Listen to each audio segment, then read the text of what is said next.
Hello everyone, মেলা মেলা করে তো আমার দিনগুলো বেশ ভালোই কাটছে। আর মেলার কুইজের বুথ চেয়ে বাড়িতে এসেও আমায় ভর করে, এই যে তার জলজান্ত প্রমাণ। তো ছাদে পড়তে বসেছিল, তার মধ্যে আমি ওকে কুইজের প্রশ্ন করতে শুরু করে দিয়েছিলাম। আর ও বেচারা ভেবে সারা, তবে কিন্তু অনেকগুলো প্রশ্নের উত্তর ঠিক দিয়েছে। তারপরে তো আমার নাচের প্রোগ্রাম ছিল সেদিন, তাই একটু রেডি হচ্ছিলাম। আর রেডি হতে হতে তোমাদের সাথে খানিকটা শেয়ার করলাম। আর রেডি হওয়ার পর দাঁড়াও, হ্যাঁ, এটাই হচ্ছে আমার ফার্স্ট নাচের ড্রেস।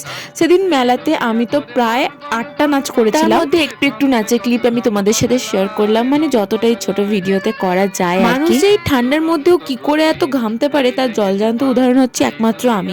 মানে মানুষ ঠান্ডাতে লিটারেলি কেঁপে একদম অস্থির, আর তার মধ্যেও নাচের পর আমি একদম ঘেমে স্নান করে যাচ্ছি। যাই হোক, সেদিনের অনুষ্ঠান বেশ ভালোই হয়েছিল। এটা ছিল আমার লাস্ট নাচের কস্টিউম, আর যতটুকু পারলাম শেয়ার করলাম এই ছোট্ট একটা ভিডিওতে। মা এখানে সমস্ত কিছু গোছগাছ করছিল। দেখা হচ্ছে পরের একটা ভিডিওতে। চ্যানেলটাকে অবশ্যই সাবস্ক্রাইব করে দিও। Bye bye.